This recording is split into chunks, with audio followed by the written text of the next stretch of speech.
So you probably think you know the Bible, right? But what if I told you that beyond the familiar scriptures, there are other, older texts, books that weren't just lost to the sands of time, they were deliberately locked away, erased from the official record because they were considered way too dangerous for anyone to read. And let's be clear, this was no accident. These books were targeted. They were suppressed because they held ideas that could totally flip the established worldview on its head, ideas that could make people see God, heaven, and everything else in a completely different way. And that right there made them a massive threat to the people controlling the story. So that's the big question we're digging into. What on earth was written in these texts that was so explosive they had to be hidden away for centuries? All right, let's get into it. First up, we're looking at books that claim to reveal a hidden history of the world. I'm talking about a time before the Great Flood, a history filled with celestial beings and cosmic events that the official Bible only vaguely hints at. You've got the Book of Enoch, for instance, which tells this wild story about fallen angels.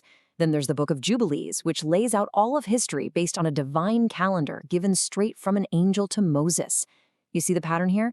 Each one offered a different version of the past, a version that didn't quite line up with the official sanctioned story. And this brings us to the Watchers from the Book of Enoch. Just picture this. A group of angels comes down to Earth, has kids with human women, creating a race of giants, by the way, and then they start teaching humanity all this forbidden stuff, like how to make weapons and practice sorcery. This wasn't presented as some fairy tale. It was presented as a secret history that explained where evil came from, in a way that was just way too explicit and disruptive for the official narrative. Okay, so if the first group of books was about a hidden past, this next set was dangerous for a whole different reason.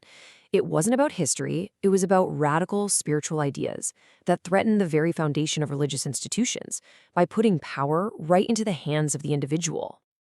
So the Gospel of Thomas isn't really a story. It's more like a list of secret sayings from Jesus. And the Book of Wisdom talks about this divine force that anyone can tap into if they just seek it out.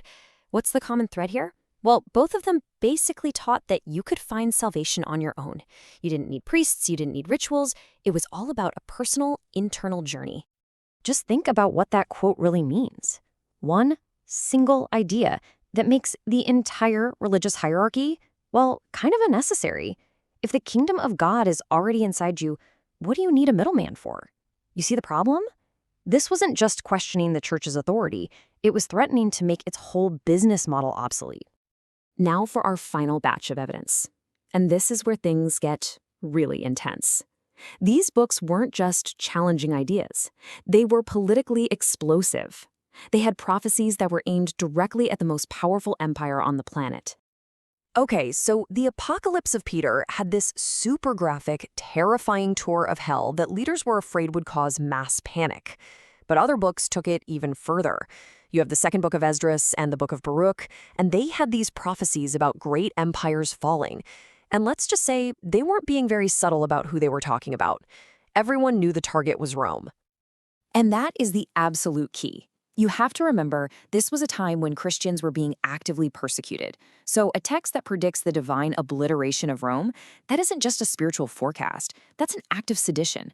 For the people being oppressed, it was a beautiful promise of freedom.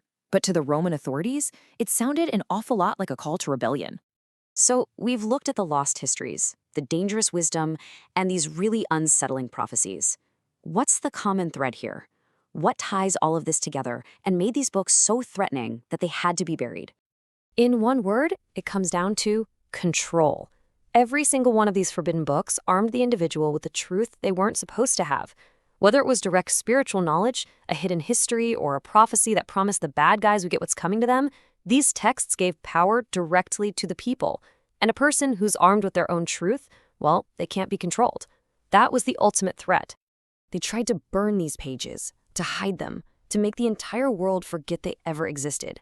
But the story of these books is the perfect reminder that you can never truly kill an idea.